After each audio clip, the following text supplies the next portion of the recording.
Back at it again. So this is another video. This video is going to be about following the circadian rhythm, which is when the sun comes up and the sun goes down, and how your body should follow it naturally, and how it would do that naturally if it wasn't for today's technology. So I'm just currently out and about. I'm walking the dog at the moment. Bo. Oh no, I can't change it.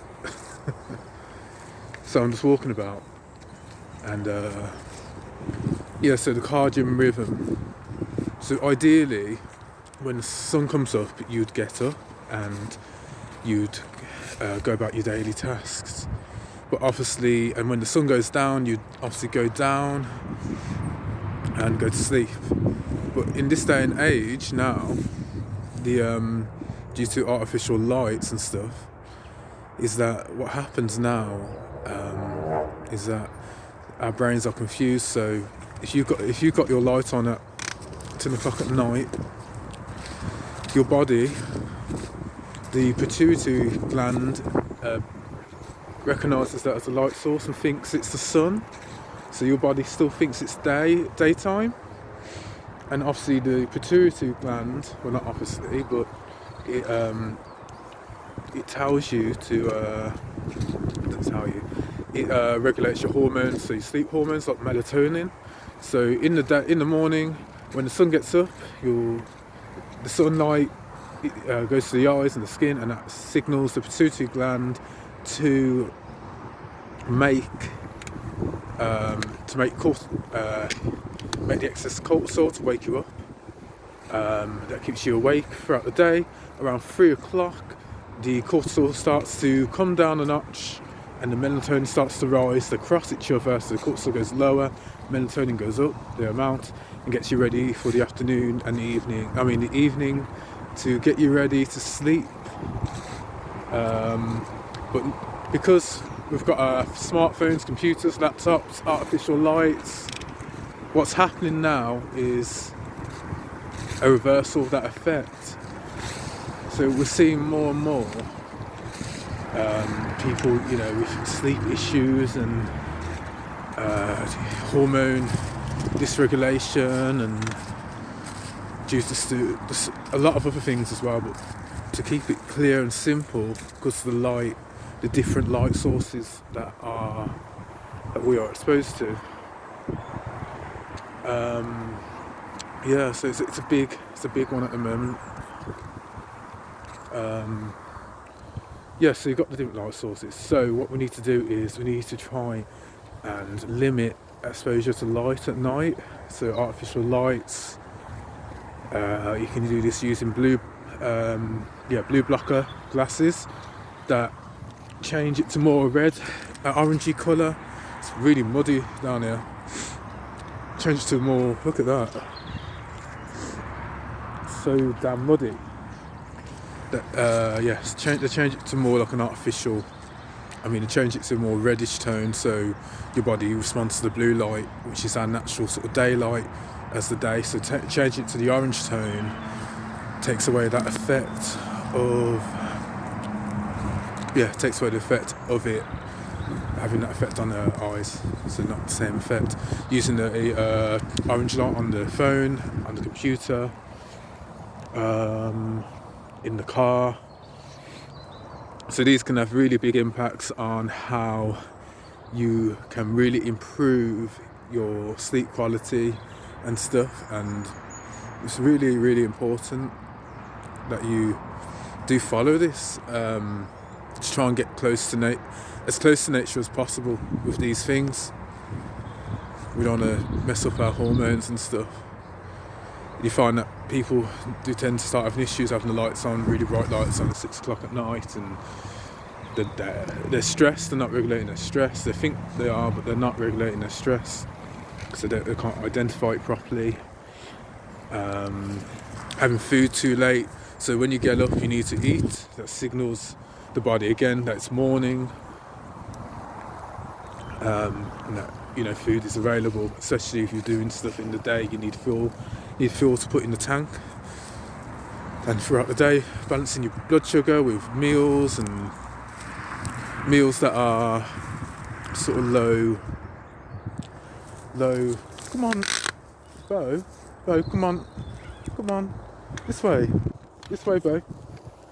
So meals that help you regulate your blood sugar better and you've got a source of fuel so you don't run out and then go into gluconeogenesis and become really catabolic.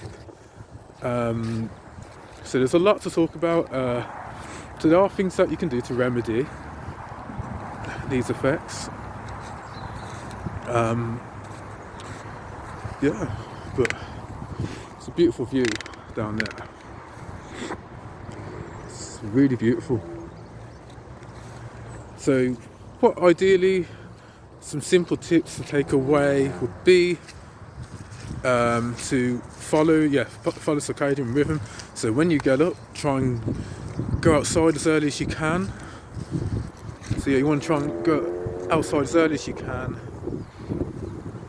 and then after that, have your breakfast, obviously. Try and exercise in the morning as well, or early afternoon at the latest, to get that cortisol up and to get the body ready for the day.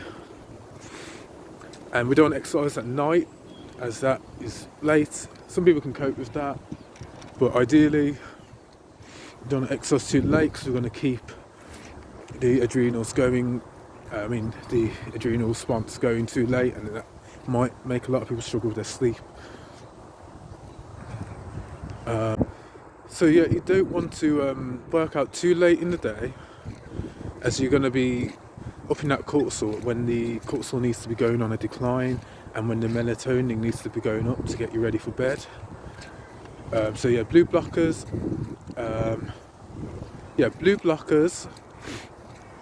Blue blocker glasses, a screen that goes more orange on the computer and on the phone. Also, working out in the morning, getting up, eating first thing in the morning, going outside first thing and then eating. That'll make a huge difference. Trying to regulate your stress by deep breathing and dealing with those thoughts, and just trying to really deep breathe, so diaphragmatic breathing, where you breathe right in to the rib cage, right into your tummy, and then you breathe right out again. It looks like, so it's just doing things like that, and just not eating right before you go to bed, because your body needs to digest, and your body can't digest and deep sleep at the same time. So what's going to happen is the food's it's not going to digest properly, so you're not going to get the nutrition in, because your body, that's a whole process that your body has to sort of cook up over before you eat. As you eat, it's a conveyor belt process. So come on, Bert, come on. So it's the sort of thing, your body, it takes a lot of energy and resources from your body, so you can't sleep at the same time. You either have, you don't digest and absorb that well. You can't even digest all the protein you eat. If you eat later like that, it's not going to get digested. You won't have enough stomach acid and enzymes to break it down, so your body is getting ready for bed. And then and then you don't sleep well either, so you don't win that way. So you need to really eat 3 hours, 2 hours max before bed. I'd say 3 hours or 2 hours before you sleep. Definitely 2 hours max. If it's going to be an hour or an hour and a half, maybe a small snack. If you haven't had your meal or something, just have a small meal, a very small meal, an hour before bed. And that's it for this video. It's a lovely view if you want to have a look, guys.